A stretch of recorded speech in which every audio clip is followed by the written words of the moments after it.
Putin's fourth election. This is how some are ironically calling Russia's 2018 presidential election. Some Russian human rights activists believe that the 7 candidates running against the incumbent were pre-approved by the Kremlin itself in order to create the illusion of competition and to generate interest among the Russian people. The so-called competition at the election is artificially constructed. The candidates were probably reviewed and approved by the presidential administration. We can assume this. In the sense, the competition itself isn't quite fair. The televised presidential debates in Russia were held without Vladimir Putin's participation. The incumbent's campaign instead held a rally in Moscow on March 3rd. Students and stipend recipients were pushed to go to the rally in possible violation of Russian law. However, the country's Central Electoral Committee apparently saw no violations. The peculiarity of this election campaign is the wide push for minors to voice support for the current president. In general, this helps in the manipulation of the minors' older relatives.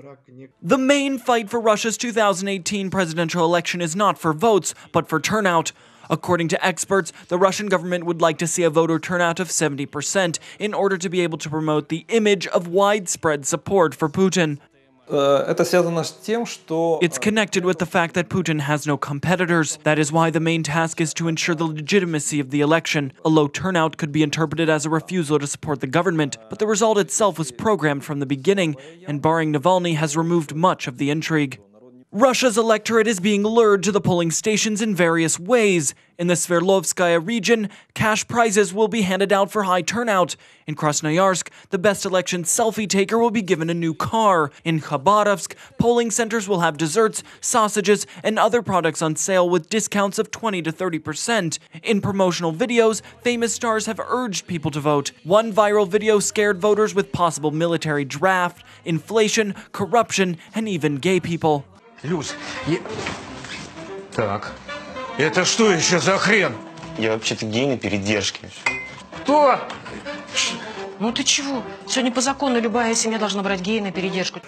Illegal voting in occupied Crimea has caused outrage in the international community. It is worth mentioning that the election is held on the 4th anniversary of the peninsula's illegal annexation. It is predicted that the turnout will be among the lowest in history. In order to improve the situation, Putin himself came to Crimea. The Kremlin authorities urged locals to vote with the help of intimidating videos.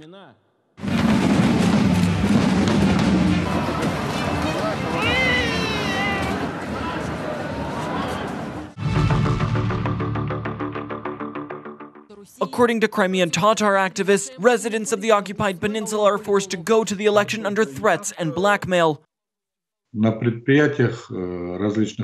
At enterprises of all legal forms, both state and private, employees were told that they would be fired if they didn't come to the election and inform their managers. For pensioners, there were rumors that those who did not go to vote will not receive their pensions. Illegal elections in the occupied territory of Crimea calls into question the legitimacy of the results of the Russian presidential election. These were the words of Ukrainian authorities as well as the international community.